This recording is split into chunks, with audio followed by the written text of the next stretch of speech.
Hi,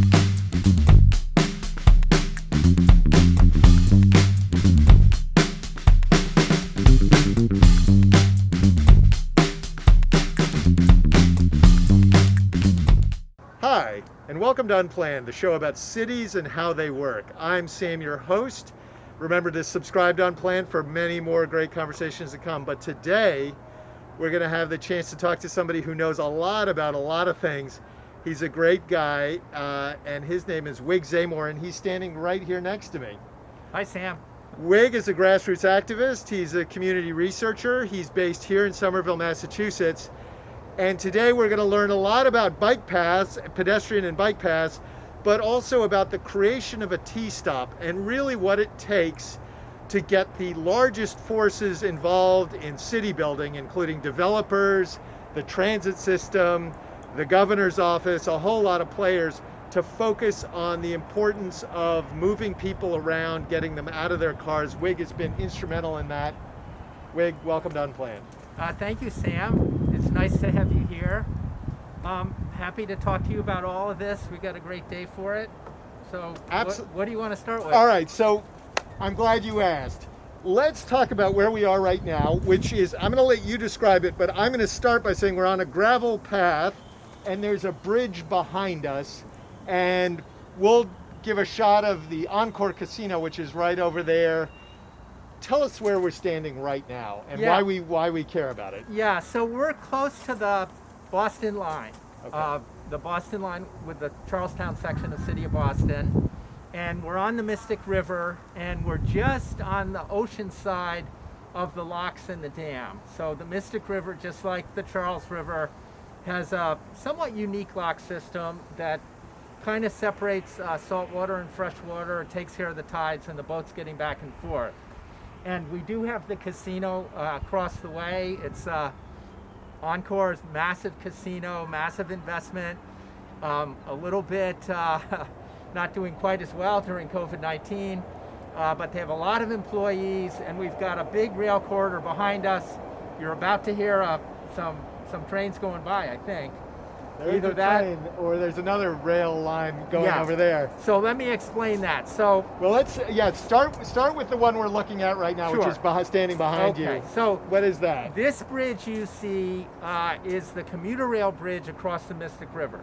Okay. So both of the commuter rail routes that go to the north, out of North Station to Newburyport and the shore, basically the North Shore, go over this bridge. So they hit Chelsea first, then they hit Lynn, they hit Swampscott, and then eventually they divide and have a little bit different terminuses.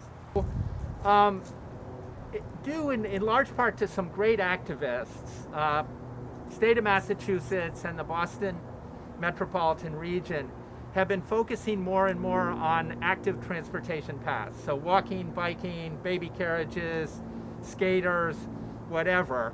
And a lot of folks in your audience, I'm sure, are familiar with the community path, which comes from Lexington, Bedford, through Somerville. And also, let's just make a point on that. It was an old railroad corridor. That's true. And they've rail to trail. So right. And this was before I got active, but my understanding was there's a huge amount of debate whether that was a good idea or bad idea. They did it, and it's more than a good idea. Right. It's an essential travel corridor. Yeah, absolutely. So right now that stops at Lowell Street in the middle of Somerville. Right. But along with the Green Line project, which is a little bit more than halfway constructed now, the two branches into Somerville and a new Leechmere station in East Cambridge, that regional path will be connected all the way to Boston. Right. So all the way from Lexington, Bedford, to downtown Boston at North Station. Right. What we're standing on, this gravel path, is a new connection to Sullivan Square from Assembly Square, which is behind us, and that will make its way to Innerbelt Somerville, where it will hook up with the regional community path and also with the Grand Junction path that Cambridge has started to build near Kendall Square and MIT, coming up from BU and Harvard Alston campus across the Charles to Kendall and MIT, and then that will also go to Innerbelt. So we'll have 4 regional paths, and I haven't got to the last one. I'm about to get there. So we'll have the central path with the green line. We'll have Grand Junction coming across East Cambridge and Cambridgeport, and then across the river will be the terminus of what's called the Northern Strand path.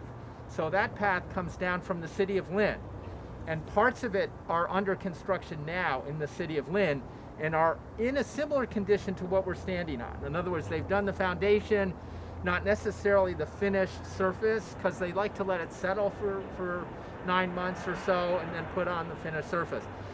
But within a couple of years, we will have a really tremendous regional path network. Right.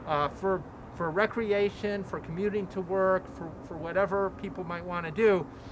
And this bridge behind us. Well, before you get into the bridge itself, let's just take a moment to pause on that thought, Sure. which is it's a network of transportation corridors that are not geared towards towards motorized vehicles, whether Right. they're electric and trains or motorized with cars.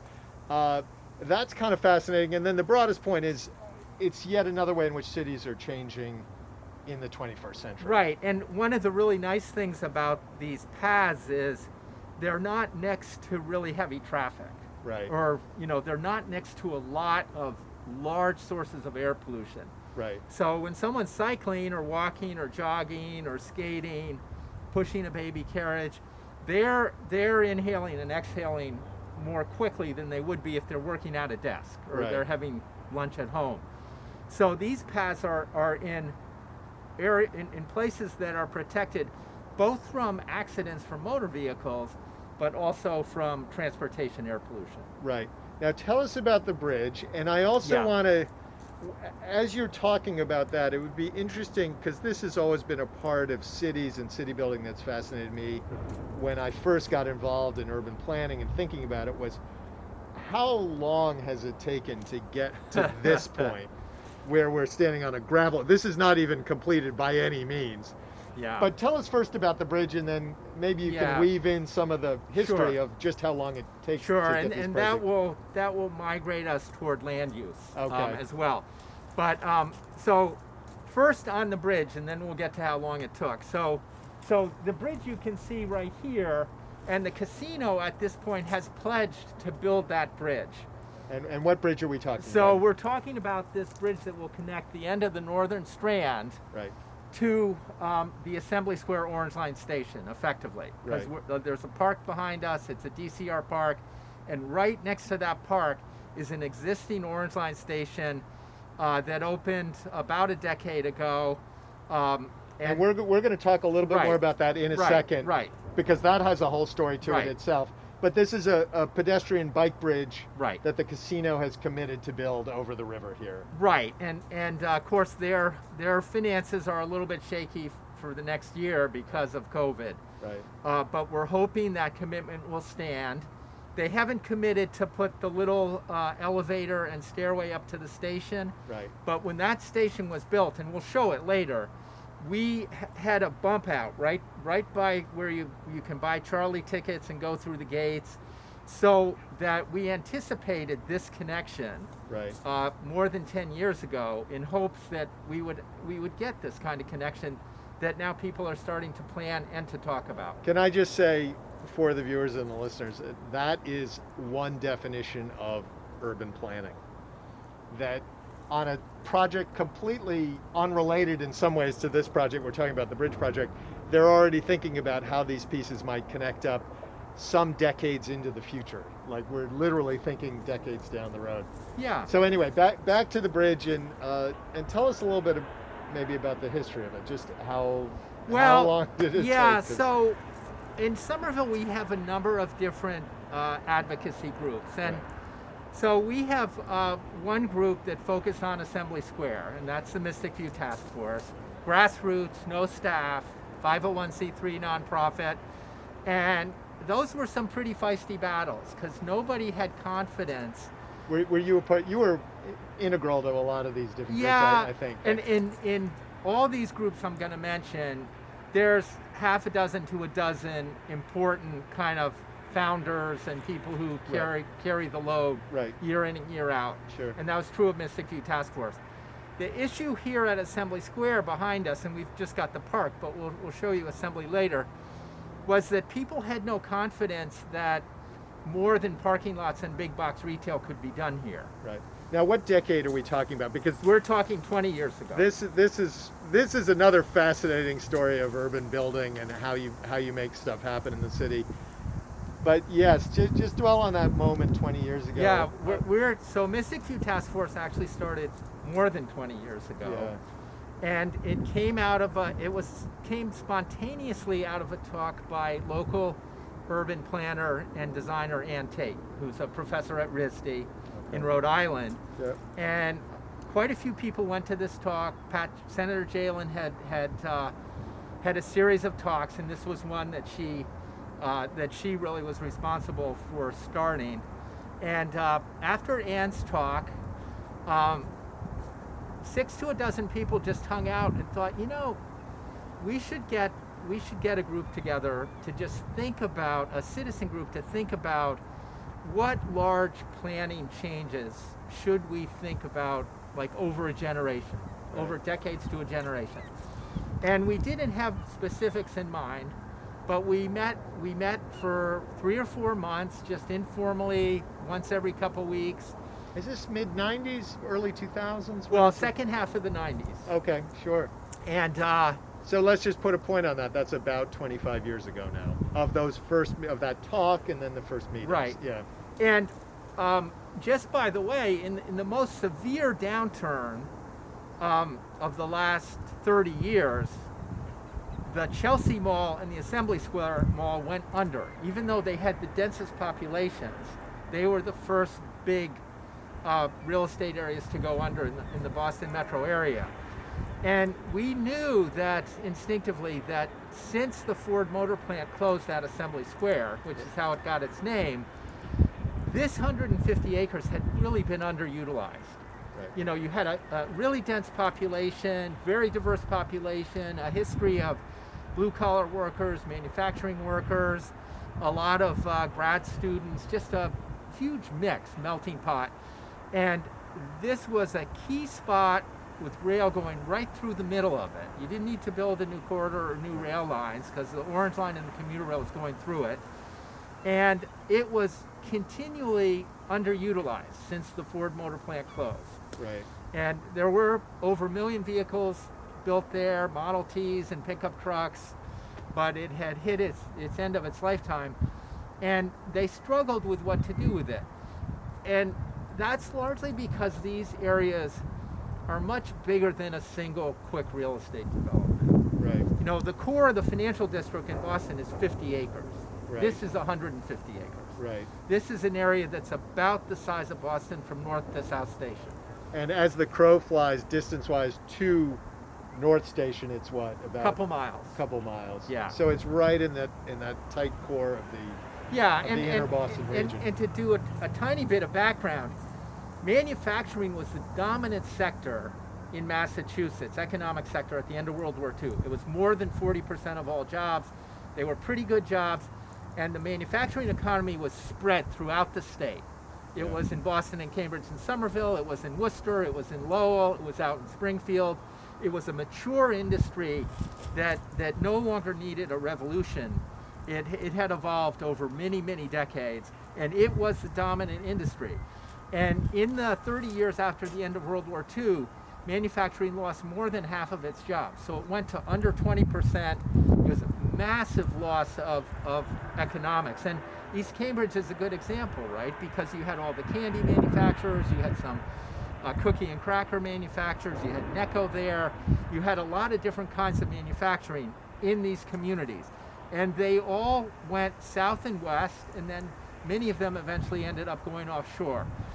So these large manufacturing sites that have been located on rail and on river for the logistics of manufacturing. Going back 200 years. There. Yeah, right, exactly. Right, And the Middlesex Canal came up through here, went all the way to Lowell.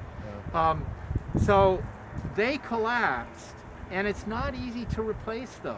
It takes decades at a minimum to start to create a vision and start to create a new paradigm of mixed use or workplace with some housing and some retail and some new public open space. So take us from that fact, the sort of 1945 to 1975, to this early meetings in the late 90s about, well, we had a Ford assembly plant here. It's gone. It's not coming back. That's the other.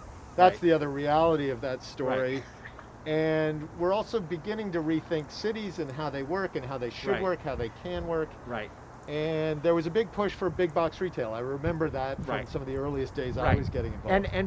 And part of that is because Home Depot located here pretty early, and this Assembly Square Home Depot was the second highest grossing in the world. Right. And the reason for that is the density of population, of triple deckers, of small contractors, of homeowners who bought a triple decker and rent out two floors and have to renovate it. So perfect for Home Depot. The only place in the world that had greater sales was in the densest part of Long Island, and it was open 24 hours a day, 365 days a year. So the population density was a key driver here, but another driver was the fact that Somerville, although it has the densest population per square mile in the state, it has the greatest lack of jobs per 1,000 residents of all 351 cities and towns. So it not only couldn't provide jobs for its citizens, including the new citizens, immigrants or graduate students looking for work if they wanted to stay here, but we also lack commercial tax base. You know, it's a median income community. It's not a community of mansions. Housing always costs more than it pays in taxes in a middle income or low income community. So we lacked jobs, we lacked commercial tax base, and this just seemed like the place to focus on kind of big concepts that might, over a few decades, start to transform the community and rebalance it. All right, so I'm going to ask you, because we could talk about this for hours. It is fascinating. It's worthy of hours and hours and more. But we started talking about a pedestrian bike bridge. We're now deep in the weeds on a huge urban planning question. Right. Help bring us back, because we want to finish up talking about the bridge and then begin to talk about the creation of one of the first new T-stops in the whole Boston region in decades, which is something that one of your groups I know was deeply involved in. Right. So bring us into that moment, and then we'll go talk about the T-stop. Just one more minute on the bridge, if that. Yeah. People may not realize that the lower Mystic, especially the north side of it, is the most economically challenged, dense fabric in the Boston metro area. Yeah. So these are still Everett, Chelsea, Malden. These were part of that manufacturing economy, and they were left out in the 70s when the Orange and Red Line were redesigned and rebuilt and served Cambridge and Boston. Right. The north side was left out of that economic resurgence, and it has a population of need. It's got a very high population of immigrants, of old blue-collar families, and if you look at the map of opportunity zones, proposed opportunity zones in the metro area, 70 to 80% of them are on the lower Mystic, in Charlestown, in Somerville, in Everett, in Chelsea. And that's where the opportunity zones are. And that's where the economy and jobs are missing. And that's where all the air pollution is from the regional pollution too. So one of the benefits of this bike and ped bridge is that it starts to push some attention that's really desperately needed on the north side of the lower Mystic. Interesting. Hi, we're back, and you're going to notice that the background's changed a little bit. That's because we've moved places here in the park.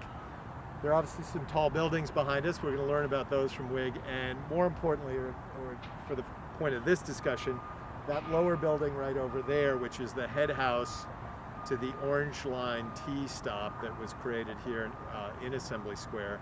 I was starting to say that we had this charrette. We had 150 people. We alternated presentations, short presentations on different subject matters, including design, economics, population characteristics. And we had consciously created drawings and thinkings about a really wide range of outcomes, because we didn't want to have a small group without deep consultation with the rest of the population choose a future for an important district in the city. And so we alternated table exercises. We had facilitators at every table, lots of different ages, with short presentations to just stimulate people's thinking. And the Mystic View Task Force group kind of had a sense of where we thought it might go, but we didn't want to prejudice. Did you have a sense of where you wanted it to go, or just where you thought it might end up going? Well, no, kind of what we thought would be a direction that was complementary to the needs and opportunities. Right. That's basically what we're trying to match. What did the community need over decades ahead, and what were the opportunities presented by the site? Right. So that's what we were trying to match up. But we didn't want to prejudice anybody else's thinking, so we had really a very broad range of designs. For example, all big boxes and parking, all dense mixed use, other schemes, and we had many different designers laying down concepts. So even when there were similarities in the land uses, there were big differences in what the form of the buildings was, the street grid, that kind of thing. Important to note, as I recall it, there was a sentiment, at least in part of the community or part of the conversation, let's just get something done. Right. And there was a need, in a sense, as I recall it, to slow that process down and really look, what could we do here? What should we do here? As opposed to let's just build something. Because sometimes you get this pressure to let's just do something. Well, you've got a triangle. You've got developers or whoever controls the land, the private parts of the land. You've got the elected officials and the formal city government, and then you've got the community. And that triangle is always dancing, and the elected officials are under pressure to do something. Right. That's where the time pressure comes largely, is on the elected officials to show they're actually doing something for the community. But they're also subject to pretty heavy lobbying on the part of the landowners and developers to really glom onto the ideas that the developers bring to the table.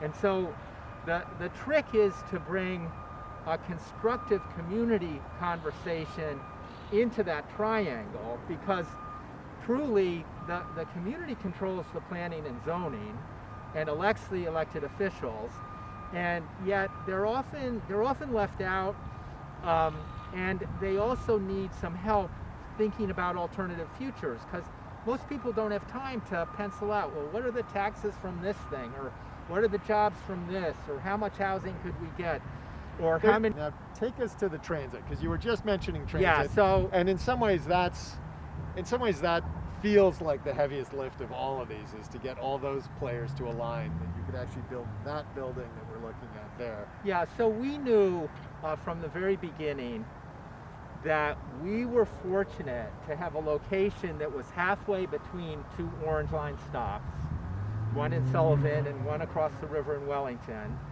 that it was flat, accessible land, that the stations either side of here were much further apart than any downtown stations.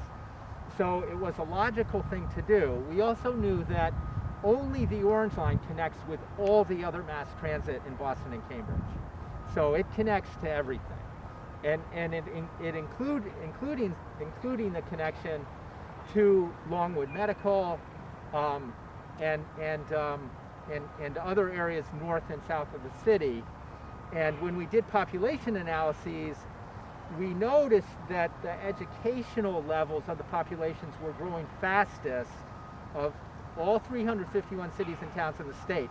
Fastest is in Somerville and second fastest in Malden. So right along this corridor was where the best educated population, who did not yet have a lot of wealth, but were the workforce for the businesses in this metropolitan region that needed intellectual capacity. So it made sense to us to get a station to Assembly Square, much cheaper than building a new spur or line anywhere, just popping a station in. But it was a difficult lift because the developers, the first and second generation of developers, really did not have confidence in mixed use at this location. So we got into a series of pretty serious fights. We filed 5 lawsuits. We had no lawyers, no staff, but we filed 5 lawsuits, two zoning lawsuits, 2 MEPA, environmental lawsuits, and 1 Chapter 91 submerged tidelands lawsuit. 3 of those were fully prosecuted in 3 different court systems, and all were won outright by the Mystic View Task Force proponents. Right. And the effect, the goal of the lawsuits was what? What were you well, trying to achieve? Well, the goal of the lawsuits was well, you can tell from the fact that they were won that they were standing on firm ground. So basically, some process and regulation violations were clear when we filed the lawsuits. Right. So those lawsuits were just used really to bring the developers to the table. The city, the formal city government and the community already wanted to negotiate out a future that all key parties agreed to. Right. But that hadn't happened. That was the only utility of those lawsuits and the only utility that we wanted. Right. We did not want anybody actually financially penalized. We just wanted an opportunity to come to a common vision with the developers. So that was the benefit of those lawsuits. Now take us. And part of that negotiation was to get the Orange Line T-stop here. And what did that involve? Because I'm always interested, not just in public-private partnerships, those are interesting, but getting the public side to move on an issue, which in Massachusetts oftentimes is focused in the right direction, but still working with bureaucracies can take a lot of work, and it can the Green Line extension being maybe the premier example of just how hard it can be to get anything done. Right. So there's a number of aspects to that. We got the commitment to the Orange Line station, just a single head house. Yeah. And the T had no confidence anybody would ever use it. Right. They wanted Somerville and the developers to pay for a bypass so they could just go right by the new station. Wow. Which we didn't do. Right. And the ridership here has been great. Right. And growing every single year. Right. And it attracts new college grads and other people that are looking temporarily for somewhere to locate as they get new jobs in Boston. And it probably also helps the jobs profile for Assembly Square that you've got a T-stop. Oh, enormously. There's a 0% chance of Mass General Brigham's headquarters being here with no T-stop. Right. This is all amazing stuff, and you've told us about a lot of different things. What's a takeaway that we all should carry with us as we think about really sharing this? Well, one takeaway, and this is hard to do, the big decisions are most important. Heading things in the right direction from the beginning. The big decisions on the general land uses, the general plan of a district. People tend to focus on building designs instead of district design, how people get around. Those big things are the key decisions that are going to last for 100 years. If you mess up on one building, it doesn't really matter in a big district. You have a variety of buildings. You'll add to the mix and the character in one way or another. But the big decisions have to be done right.